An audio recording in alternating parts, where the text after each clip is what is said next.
조선왕조실록 중급 두 번째 이야기. 어지러운 왕신. 송정은 14살의 어린 나이에 임금이 되어서 세조의 왕비였던 정의대비가 정사를 돌보는 수렴청정을 했다. 송정은 임금이 된 뒤에 자신의 아버지, 그러니까 세조의 장남으로 세자 때 죽은 아버지를 왕으로 취대했다. 그래서 송정의 어머니 한씨는 인수대비가 되었다. 성종 6년에 정의대비의 수렴청정이 끝나고 성종은 직접 나라 일을 하게 되었다.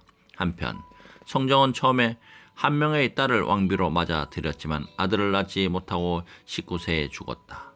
그래서 가장 사랑하는 후궁 윤씨를 왕비로 앉히니 그가 바로 연산군의 어머니이다. 성종은 모두 16명의 왕자와 12명의 공저를 두었다. 그중 장남이 연산군이었다. 윤씨가 연산군을 낳은 뒤로 왕비가 된 뒤에 성종은 권숙의, 엄소영, 정계인 등 세 후궁을 사랑하게 되었고 자연스럽게 왕비한테 소홀하게 되었다. 후궁들은 자신들이 낳은 아들들이 있는지라 호시탐탐 기회를 엿보면서 왕실의 실권을 쥐고 있던 인수대비에게 아부하고 왕비를 모함했다. 한편 왕비는 왕의 사랑을 후궁들에게 빼앗기자 질투에 휩싸여 후궁들을 미워했다. 그러다 왕비의 방에서 독약과 남을 저주할 때 쓰는 물건들이 나왔고 왕비의 실수로 성종의 얼굴에 손톱 자국을 내는 치명적인 실수를 저질렀다. 결국 왕비는 아들 연산군마저 뺏긴 채 궁궐을 쫓겨나게 되었다. 왕비에서 평범한 백성 윤씨로 돌아간 것이다. 그녀는 연산군이 왕위에 오르기만을 기다렸으나 후궁들과 몇몇 신하들의 모함으로 끝내는 사약을 받았다. 약사와를 받아 마시던 윤씨는 피를 토하며 죽어갔고 그 피 묻은 옷 저고리는 그녀의 어머니에 의해 보관되었다. 그리고 훗날 그 피 묻은 옷저고리가 엄청난 피바람을 몰고 올 줄은 아무도 몰랐다. 수많은 업적을 세웠지만 여제 문제만은 말끔하게 정리하지 못했던 성종은 1494년에 38살의 나이로 숨을 거두었다. 그리고 그 뒤를 왕비 자리에 쫓겨나 사약을 받고 죽은 윤씨의 아들 연산군이 이었다. 갑자사화. 연산군은 어느날 우연하게 자신의 친어머니가 대궐에서 쫓겨나 사약을 받고 죽은 윤씨라는 사실을 알았다. 이에 후궁 장록수와 간신 임사홍이 당시 모든 사실을 낱낱이 게다가 고에 바쳤다. 그리고 연산군의 외할머니 신씨가 아직 살아있다는 것도 알아냈다. 신씨 할머니는 딸이 죽으면서 남긴 피 묻은 조거리를 안고 대궐로 들어갔다. 연산군과 신씨는 서로 부둥켜 안고 한동안 눈물 바다를 이루었다. 어머니의 죽음을 알고 난 뒤부터 매일 술과 여자 속에서 놀아나던 연산군은 피 묻은 절고리를 보더니 거의 이성을 잃다시피 했다. 아, 이 피가 어머니의 피란 말이죠. 내 어머니 원한이 맺힌 저 조고리란 말이죠. 어머니의 온수를 제가 말끔히 갚아드리겠습니다. 연산군은 먼저 윤씨를 모함하여 궁궐에서 내쫓은 성종의 후궁 전귀인과 엄기인을 끌어내 직접 몽둥이로 때려 죽였다. 이를 말리던 할머니 인수대비도 후려갈겼다. 인수대비 역시 윤씨를 몰아내고 죽게 한 사람들 가운데 하나였다. 심지어 윤씨에게 사약을 가져간 이 세자도 죽이고 윤씨를 내보낼 때 찬성한 벼슬 아치들과 임금을 말리지 않고 가만히 있었던 신하들도 죽였다. 윤필상, 정창손, 한명의 등도 당했다. 윤씨 사건과 관련된 사람들에게 모조리 벌을 준 것이다. 살아있는 사람은 목이 떨어지고 죽은 사람은 무덤을 파헤쳐서 목을 쳤다. 짓고 기양가고 벼슬을 잃은 사람의 수가 수백이 넘었다. 충신, 학자들이 모조리 당했고 대궐은 장록수와 간신, 임사홍의 세상이 되었다. 그리고 연산군은 더욱 술과 여자 속에 복종을 자행했다. 이 난리를 갑자에 일어난 일이라 해서 이를 갑자사화라고 한다. 연산군의 복종은 날이 갈수록 더했다. 나라 일을 돌보지 않고 매일 술에 젖어 있으니 처리해야 할 일이 산더미처럼 쌓였고 백성들의 살림살이는 형편없었다. 무오사와 세조 때부터 성종 때까지 유학자들은 4개 파로 나뉘어 당파 싸움을 일삼았다. 그들은 출신 지역이나 집안, 사상이 같은 유학자끼리 모여 서로 편을 갈라 피바람까지 불러일으키는 싸움을 했던 것이다. 남이 장군을 모하며 죽게 한 유자강과 이극돈, 신숙주, 서거정, 권남, 정인지 등은 홍고파로 모였다. 그리고 긴시십 등의 절이파였다. 또 김종직, 김갱필, 김일손 등은 살인파로 불리었다. 한편 남효온, 홍유손 등은 청담파라고 하여 뭉쳤다. 어느 해 유자강이 함양에 놀러 갔다가 시한수를 지어 군수도로 현판을 만들어 달게 했다. 그런데 이듬해에 함양 군소로 내려간 김종직이 그것을 보고 소리쳤다. 유자강 같은 인물이 쓴 현판을 달다니 당장 떼어 불살라 버려라. 성함의 신임이 두터워서 자신의 제자들까지 중요한 자리에 내세우던 김종직의 세도는 대단했다. 이들 영남의 선비들로 뭉친 살인파가 정권을 거머쥐다시피 했던 것이다. 자신의 현판을 불태웠다는 소리를 들은 유자강은 이를 갈았다. 김종직은 성전 말년에 죽었다. 한편 김종직의 제자인 김일손이 역사를 다루는 사관으로 있을 때였다. 유자강과 함께 홍보파인 이극돈이 전라 감사로 있으면서 국상이 났을 때 기생과 흥청거렸다는 사실을 기록했다. 그래서 이극돈도 살인파라면 이를 갈았다. 김종직이 죽고 성종 다음으로 연산군이 왕위에 올랐다. 연산 4년이던 1498년 유자강 등 홍고파는 왕인 자신의 향락을 비판하여 영남 학자들을 미워하던 연산군을 고드겨 살인파를 모함했다. 연산군은 조의 제문 수양대군이 단종을 마련하기 위해 왕위를 찬탈한 내용을 풍자한 조의 제문이라는 글을 문제 삼아 유자강을 시켜 그들을 문체하게 했고, 김종직의 제자인 김일손, 권오복, 공경류, 이목, 김갱필, 정년차 등 30여 명을 죽이거나 기양 보냈다. 그리고 이미 죽은 김종직을 그 선동자로 보라 그의 묘를 파헤쳐 시체의 목을 베었다. 이 사건은 무오년에 있었던 일이라 무오사라고 한다. 더 이상은 도저히 못 찾겠다.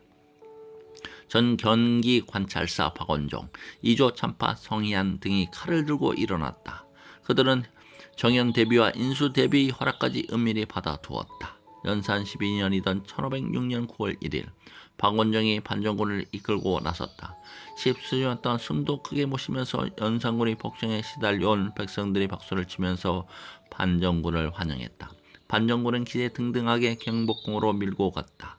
술에 취해 골아 떨어져 있던 연산군을 지켜주는 사람은 아무도 없었다. 반정군에 대항하는 군사도 없었다. 겁에 질린 연산군은 덜덜 떨면서 옥새를 내놓았다. 폭정을 일삼으며 미친 임금 노릇을 하던 연산은 이렇게 밀려났다. 9월 2일 성종의 둘째 왕자이고 연산의 이복 동생인 진성대군이 왕위에 오르니 그가 중종이다. 그래서 이를 중종 반정이라고 한다. 연산군은 강화도 교동으로 기양 보내졌고 왕조와 공주들도 모두 기양 보내졌다. 중종의 왕비 신씨는 연산군이 처남 신수군의 딸이라 하여 정청궁으로 옮겨졌다. 그리고 장욕수 등은 제사를 몰수당하고 차명에 처해졌다. 쫓겨난 연산군은 유배지에서 석 달 만에 죽었다. 기묘사화 박원종을 비롯한 반정 공신들은 중종을 꼭두각시로 앉혀놓고 나라 일을 제멋대로 주물렀다. 이에 의욕을 잃은 중종은 후궁들에 둘러싸여 술과 놀이로 세월을 보냈다. 그러자 조광조가 나라의 앞날을 걱정하는 상소를 올렸다. 왕은 그 상소를 보고 정신을 차렸다. 왕은 조광조를 불러 높은 벼슬을 주고 나라 일을 맡겼다. 김갱필의 영향을 받은 젊은 학자 조광조는 살인파였다. 그는 살인파의 학자들을 불러들여 나라를 과감하게 이끌어 나갔다. 그러나 반정 공정파인 남곤, 심정 등이 조광조 일파를 시기하기 시작했다. 그들은 총에 받은 후궁 홍씨를 끌어들였다. 그리고는 대궐 후원인 나뭇잎의 꿀물로 주초위양이라는 글씨를 쓰게 했다. 나뭇잎의 꿀물을 발라 두자 벌레들이 그곳만 갉아먹었다. 그러니 멀쩡한 나뭇잎에 주초위양이라는 글씨가 새겨진 것이다. 이것이 조씨 즉 조광조가 왕이 된다는 뜻이었다. 홍씨를 비롯한 공신파의 말을 들은 후궁들은 나뭇잎을 왕에게 올렸다. 중종은 자연적으로 새겨진 글귀인 줄 알았다. 이거 예산일 아니구나. 허허, 불길한 조짐이야. 참으로 사람은 믿을 게 못 되는구나. 때는 이때다 싶은 남곤, 심정 등은 조광조가 영모를 꾸몄다고 모함했다. 결국 의욕적으로 나라의 기강을 세워보려던 조광조를 비롯한 영남학자들인 살인파는 다시 한번 된소리를 맞게 되었다. 조광조는 38의 나이로 사약을 받았고 수많은 살인파가 죽거나 기양을 가거나 매를 맞았다. 1519년 김효년에 일어난 일이라 해서 이것을 기묘사화라 한다. 조광조 등이 없어진 조정은 다시 흔들리기 시작했다. 그리고 난공과 심정 등이 세력을 잡았다. 당파 싸움은 거기서 끝나지 않았다. 을사사화. 중종이 왕에 오른 지 39년 대대해에 죽자 아들 인종이 뒤를 이었다.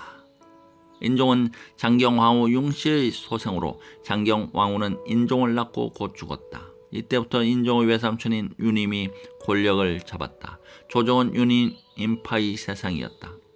윤임파에 끼지 못한 사람들은 중종 29년 뒤늦게 아들을 낳은 문정왕후의 동생인 윤원형에게로 모였다. 두 사람은 같은 파평 윤씨로 가까운 집안이었다. 그러나 마치 원수진 사람처럼 당파 싸움을 벌였다. 30살의 왕위에 오른 인종은 왕위에 오른 지 8개월 만에 세상을 떠났다. 물론 윤임파도 된소리를 맞았다. 12살의 경원대군이 왕위에 오르니 그가 명종이다. 임금의 나이가 어려 그의 어머니인 문정대비가 수렴청정을 했다. 자연 정권은 문정대비의 동생 윤원영에게 돌아갔다.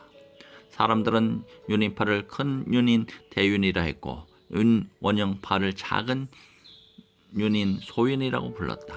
이제부터 대윤과 소윤의 싸움 속에 나라가 휘청거려야 했다. 예나 지금이나 벼슬 아치들이 나라 일을 소홀히 돌보고 권력에만 눈이 어두워 당파 싸움을 일삼으면 나라 백성들이 살기 어려워지는 법이다. 백성들은 못 살겠다고 아우성이었고 곳곳에 도둑들이 들끓었으며 해마다 흉년에 도박까지 성했다. 나이 어린 왕을 대신하여 문정대비가 수렴청정을 하면서 동생 윤원형을 대사원으로 앉혔다. 세상은 소윤의 것이었다. 그들은 먼저 대윤의 뿌리를 뽑아버리고자 했다. 어느 날 윤원형은 대윤파 한 사람을 깨워 그들의 영모를 꾸민 것처럼 거짓 자박을 하게 했다.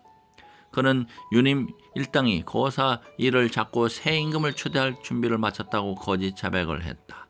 대윤파로서는 맑은 하늘의 날벼락이었다. 윤임은 기양 가던 도중에 충주에서 칼을 맞고 죽었고 이조 판사로 있던 유인숙 역시 기양 가던 중에 사약을 받고 죽었다. 60명도 넘는 사람들이 피바람에 휩싸였다. 이 사건이 을사년에 일어난 을사사화다. 실질적인 권력을 잡은 윤원영은 기생 출신인 첩 정난정을 사랑했다. 난정은 별의별 수단을 다 부려서 윤원형의 본부인을 죽였다. 그리고 자기가 정식 부인으로 들어앉았다. 정경 부인이 된 것이다. 이제 난정은 마음 놓고 대궐을 드나들면서 문정대비까지 사로잡았다. 난정의 세력을 보고 몰려드는 사람들이 줄을 이었다. 난정은 금방 서울에 거대한 저택 16채를 마련했고 경기도 파주에는 수백 칸짜리 별장을 의리아리하게 지었다. 20여 년 동안 사치와 향량을 일삼았다. 그러나 권불 10년이라고 오래 가는 권세가 없다 했다. 명종 20년인 1565년 문정대비가 죽었다. 윤원영은 줄 끊어진 두레박 신세가 되었다. 그동안 울본을 참아왔던 수많은 백성들이 윤원영의 집으로 몰려가 돌을 던졌다. 도둑놈아, 내 돈 먹은 것 내놔라. 구미와 같은 난정이를 때려 죽여라. 윤원영과 난정은 밤중에 몰래 황해도 강원까지 달아났다. 이때 난정이 윤원영의 본부인을 독살했다는 사실이 밝혀졌다. 그러나 왕이 즉시 처벌하지는 않았다. 도둑이 제발 저리다는 고 그들은 날마다 안절부절이었다. 언제 잡혀가서 벌을 받을지 몰랐기 때문이다. 그러던 어느 날 누군가로부터 금부도사가 그들을 잡으러 온다는 말을 들었다. 겁을 먹은 난정이 먼저 자살했다. 얼마 뒤에 윤원영도 스스로 목숨을 걸었다. 뜬구름 같은 권세요 부귀영화였다. 백정의 아들 임꺽정. 나라가 당파싸움으로 어지러지자 지방의 관리들은 타막질을 일삼았다. 그러니 죽어나는 것은 백성들뿐. 백성들은 견디다 못해서 산으로 들어가 도적이 되어오는 사람이 많았다. 경기도 양주의 한 백정 집안에 태어난 임꺽정이라는 자가 있었다. 어려서부터 힘이 세고 체격이 당당하여 늘 다른 아이들이 대장 노릇을 했지만 천한 백성의 아들이기 때문에 천대를 받으며 자랐다. 그는 명종 10년 왜구가 쳐들어왔을 때 큰 공을 세웠으나 천한 신분이라 아무 벼슬도 얻지 못했다. 어려서부터 쌓인 불만이 극에 달했다. 더러운 세상을 언제 뒤집어 엎는다지. 결국 임꺽정은 도덕대의 우두머리가 되었다. 그는 수십 명의 부하를 거느리고 항해도의 신계, 곡산 등 산악지대로 다니면서 관청을 부수고 감옥에 갇혀있는 죄수들을 풀어주었다. 그리고 탄관 오리들의 재물을 빼앗고 부자들의 창고를 공격하여 빼앗은 양식과 재물을 가난한 백성들에게 나눠주었다. 그래서 사람들은 그를 의적이라고 불렀다. 군주림에 시달리고 나라 일에 불만을 품은 자들은 속속 그의 밑으로 모여들었다. 조정에서는 임꺽정을 잡아내려고도 했고 군사를 보내기도 했지만 오히려 도적들에게 당하기 일쑤였다. 게다가 지방의 벼슬 아치들이 왕이나 중앙이 높은 사람들에게 보내는 진상물도 이들에게 모두 털렸다. 나라에서는 임꺽정을 잡아들이라고 야단이었다. 하지만 임꺽정은 자기를 잡으러 오는 강군들을 놀리듯이 대치는가 하면 미리 다른 곳으로 피하기 일쑤였다. 그야말로 동해 번쩍 서해 번쩍하여 뒤가 구린 관리들을 벌벌 떨게 만들었다. 나라에서는 그를 잡기 위해 별의별 수단을 다 써봤지만 임꺽정은커녕 그의 부하 한 사람도 잡지 못한 채 3년이라는 세월을 보냈다. 그러던 중 나라에서는 남치근을 경기, 황해, 평안 3도의 토포사로 임명하여 임꺽정을 잡도록 했다. 남치근은 임꺽정이 참모로 있는 서림을 우선 잡아들이라고 꾀를 썼다. 신복 한 사람을 임꺽정이 숨어있던 9월산으로 보내 서림을 만나게 했다. 그러고는 산을 내려가서 남치근의 참모가 되면 목숨을 구하고 출세할 수 있다는 쪽지를 전하게 했다. 밤새 고민하던 서림은 드디어 남치근을 찾아왔다. 남치근은 그를 극진히 대접하여 참모로 삼아 임꺽정 체포작전에 들어갔다. 서림이 배반하고 달아난 임꺽정은 한쪽 날개를 잃은 새처럼 흔들렸다. 부하들이 하나둘 체포되기 시작했고 임꺽정은 이산저산으로 도망다니다 결국 부하들을 해산시키게 이르렀다. 임꺽정은 부하들을 고향으로 보낸 뒤에 관군으로 변장해서 관군들과 함께 행군하다 말을 빼앗아 타고 산속으로 달아났다. 그때 서림이 그를 알아보고 소리쳤다. 저놈의 임꺽정이다. 잡아라! 그를 포위한 관군들은 사방에서 화살을 비오듯이 쏘아댔다. 임꺽정은 고슴도치처럼 살을 온몸에 꽂은 채 죽었다. 이 소식을 들은 백성들은 저마다 해를 차면서 안타까웠다. 명종 17년이었다.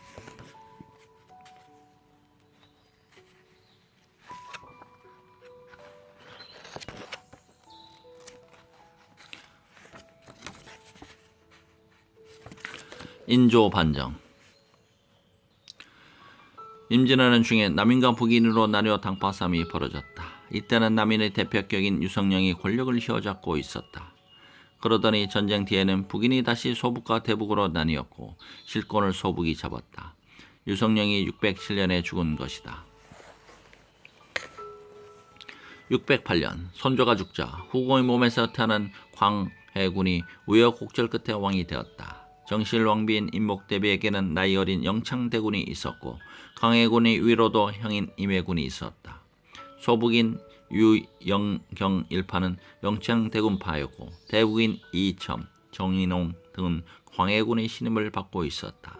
소북인 아직 선조가 살아있을 때 정실왕비가 낳은 영창대군을 세자로 내세우려다가 대북인들과 대판 싸움을 벌였다. 그러다 대북이 참패를 했다.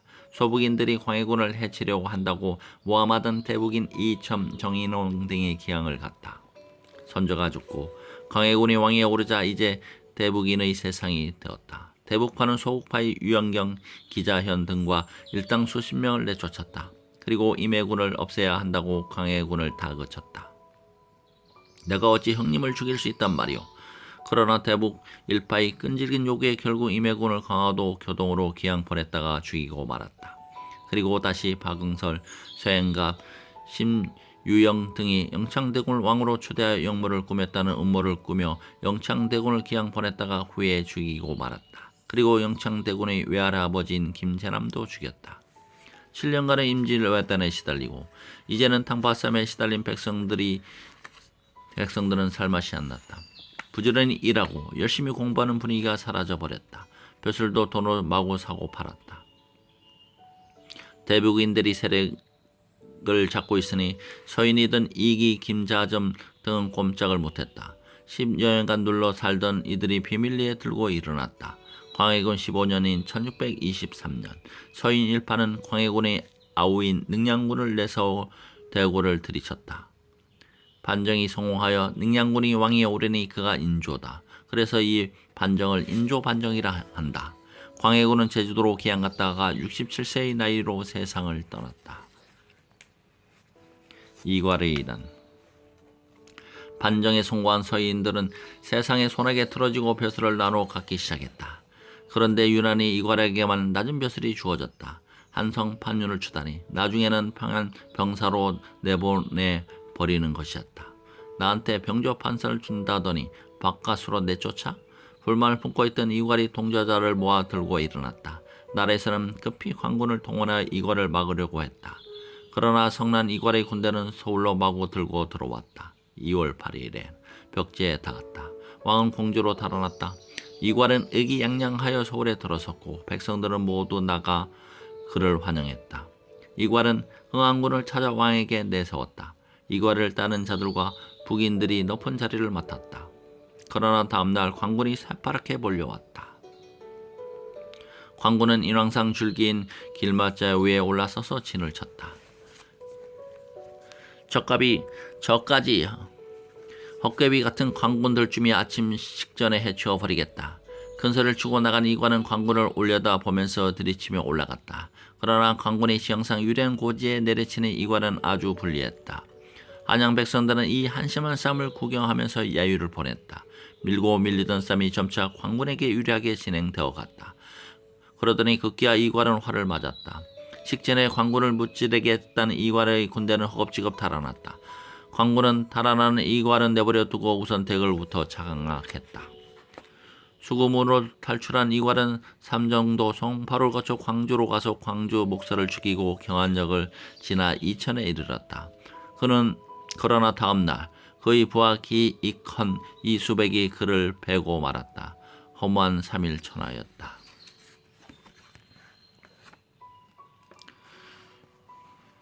민족의 치욕 병자호란. 만주지방에 살던 여진족이 세운 청나라는 기울어가는 명나라를 유린하면서 날로 그 세력을 키워가고 있었다. 당시 조선에서는 명나라와 손을 잡고 청나라를 오랭카라 하면서 무시했다. 그러자 청나라는 계속 조선을 긴착해 했다. 명나라와 관계를 끊고 자기네 나라를 태국으로 받아들이라는 것이다. 물론 조선은 한마디로 거절했다. 청나라는 나라 이름을 후금이라 고치고 나라의 힘을 키워갔다. 그러더니 기어코 조선을 침략했다. 인조 5년인 1627년 1월 13일 의주로 밀고 온 후금군은 남산에 올라가 항복하라고 소리쳤다. 그러나 관청에서는 조용했다. 그도 그럴 것이 의주 부인 이완은 술에 취해 성이 무너지는 것도 모르는 채 자다가 살해되고 말았다. 이완이 누구인가? 임진왜란 때 이순신 장군이 전사하자 대신 지휘하던 충무공의 조카 아닌가? 그 공을 인정하여 중요한 의주 부인으로 앉혔더니 술과 여자의 채 그 모양이 되었다.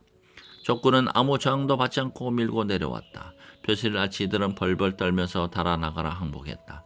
결국 임금은 서둘러서 광화도로 피신했다. 적군에게 넘겨주지 않는다고 양곡 창고를 태우고 나라에 쓰는 물건이 산더미처럼 쌓였던 창고, 다른 창고들도 불질렀다. 백성들은 남쪽으로 피난 가면서 임금을 원망했다. 그해 2월 9일 호금의 부장위에는 광화도로 들어와 화친을 요청했다. 조선은 호금과 형제의 의를 갖고 친교를 튼다는 조약을 맺은 다음에 손을 잡았다. 호금국 대군이 물러난 뒤에는 다시 당파 싸움이 시작되었다. 호금과 친교를 맺네 못 맺네 야단이었다. 그러니 호금도 조선이 못마땅했다. 발끈한 호금은 그해 12월 9일 다시 압록강을 건너 쳐들어왔다. 임경업 장군이 맞서 싸웠으나 파죽지세로 밀고 내려왔다. 벼슬 아치들은 제대로 싸우지도 못하고 길을 터주었다. 임금은 다시 강화도로 피해 가려고 했다. 그러나 길이 막혔다는 말을 듣고는 남한산성으로 들어갔다. 12월 16일 호금국 군대는 남한산성을 격협이 포위하고 강화도도 함락시켰다. 응원군은 남한산성에 접근도 못하고 격퇴되었다. 무인도처럼 되어버린 남한산성은 식량 부족과 추위와 땅에 떨어진 사기로 회성의 기미가 보이지 않았다. 벼슬아치들은 호금과 손을 잡지 말자 하면서 다투더니 드디어 화친을 하자고 했다. 이듬해 1월 30일 임금은 호금의 요청대로 성문을 열고 지금의 송파인 삼전도로 나가 높이 앉아있는 호금의 태종에게 무릎을 꿇고 절하며 항복했다. 다시 돌이키고 싶지 않은 이 치욕적인 장면을 보고 있던 조선 사람치고 눈물을 흘리지 않은 자가 없었다. 1636년 병자난에 일어난 전쟁이라 해서 병자호란이라고 한다. 거듭된 전쟁의 후유증으로 나라 꼴은 말이 아니었다. 뒤주 속의 사도세자 1724년 조선의 21대 영조 왕이 즉위했다. 난인이 극심해지는 당파 싸움과 혼란 속에서 왕위에 오른 영조는 가장 먼저 당평책을 썼다. 당평책이란 당시 팔을 갈라 싸우던 노론과 소론을 가리지 않고 고로 인재를 등용해서 당파 싸움을 없앤다는 정책이었다. 왕이 이를 위해 조정에서 당파 싸움을 하는 사람은 무조건 내쫓았다. 그런 와중에 소론의 이인자가 영조 4년의 반란을 일으켰다. 당파 싸움은 낳은 영모였다. 그러나 영조는 재빨리 이인자의 반란을 진압했다. 이처럼 영조는 당파 싸움에 적극 대처하고 학문을 사랑하는 덕분에 많은 업적을 세웠다. 수시로 암행어설을 지방으로 내려보내 백성들의 살림살이와 지방 수령들의 형편을 살폈고 학문도 크게 장려했다. 영조시대의 박문서는 암행어서로도 수많은 일화를 남긴 사람이지만 영조를 도와서 많은 일을 한 충신이었다. 그리고 학문의 발달로 해동가요, 일동장류가, 홍민정음 운해, 춘향전 등의 책이 쏟아져 나왔다. 영조는 당시에 벼슬길이 막혀있던 서자, 첩의 아들이나 천민을 가리지 않고 재주와 덕이 갖춰져 있으면 벼슬을 내렸다. 그러나 뿌리 깊은 당파 싸움이 완전히 없어지지는 않았다. 그렇지만 왕의 강한 의지 때문에 일시적으로만 세종대왕 때와 같은 태평성대를 바라보게 되었다. 그러던 중 군중에 참으로 끔찍한 사건이 벌어졌다. 큰아들 효청 세자가 일찍 죽은 바람에 둘째 아들 장원 세자가 그 자리를 이었다. 영조는 성격이 엄정하고 차가운 면이 있어서 사소한 일에도 눈 하나 깜빡이지 않았고 한 번 결심한 일은 끝까지 밀고 나갔다.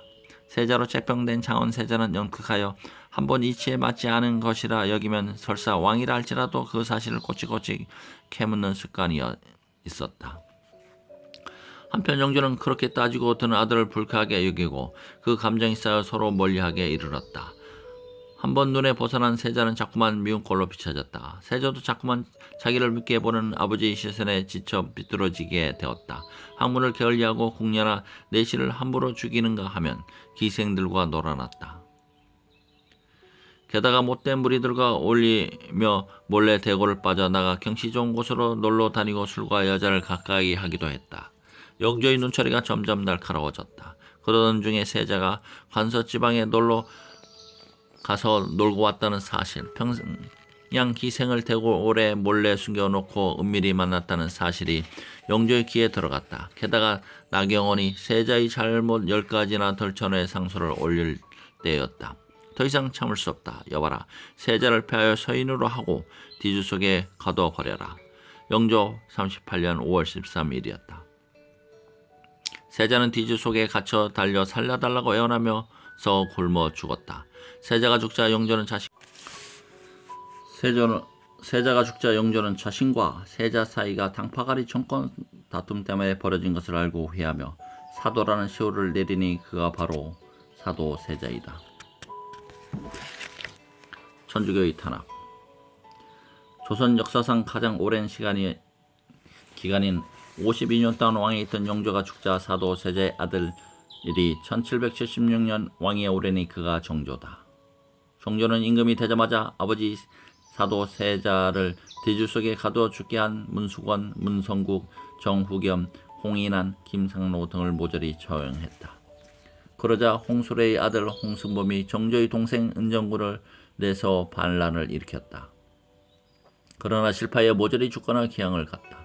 신하들이 등살에 동생 은정군에게도 사약을 내렸다. 정조는 학문에 많은 정열을 써왔다.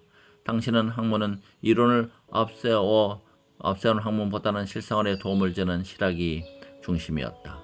규장각을 세워 신문을 가리지 않고 능력 위주의 학자를 뽑아 학문 연구에 노력하도록 했다. 그리고 실학자들이 앞다투어 청나라 문학을 들여왔다. 상공업도 발달하니 서민들의 생활이 점점 나아졌다. 이때 학자들을 보면 청나라에 다녀와서 열알귀와 호생전, 양반전 등을 쓴 박지원, 목민심서를 쓴 정약용, 택린지를 쓴 이중환, 대동여지를 만든 김종호 등이 있다. 새로운 문물과 함께 들어온 종교가 있었다. 서학이라 하여 천주교였다. 남인이던 이승훈이 처음으로 천주교 신자가 되었다. 정조 7년인 1783년에 북경에서 그라망 신부한테 영세를 받은 이승훈은 성서와 십자가를 가져와 한양 김범우의 집에서 첫 예배를 보았다. 천주교는 신분이 낮은 사람들에게 급속히 퍼져나갔다. 당시 조선은 신분의 구별이 엄격해서 아무리 재주가 뛰어나도 신분이 낮으면 천대받기 일쑤였다. 그런 신분제도에 불만을 가진 사람들에게 하느님 앞에 모여 모두 평등하다는 교리를 앞세운 천주교가 깊이 파고든 것이다. 그러나 문제가 있었다. 당시 유교가 깊이 뿌리를 내린 조선은 조상을 숭배하고 그 예를 차렸다. 그러나 천주교에서는 부모의 제사도 모시지 않고 조상의 위패를 모신 사당도 없애게 했다. 그러니 인륜을 중요시하던 당시 사회에서 큰 반발이 일어날 수밖에 없었다. 부모상의 빈소도 상복도 없이 천주교식으로 장례를 지낸 사람까지 나오자 천주교를 탄압하라는 상소가 빗발쳤다.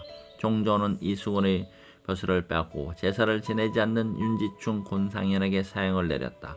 그러나 정조 18년인 1794년에 청나라 신부 주문모가 한양에 숨어 들어 7년간 포교를 했다. 그러는 가운데 1800년 6월에 정조가 세상을 뜨자 11살의 순조가 왕위에 올랐다. 그의 천주교를 믿던 벼슬 아치들이 몽땅 잡혀가서 죽기도 하고 기양을 가기도 했다.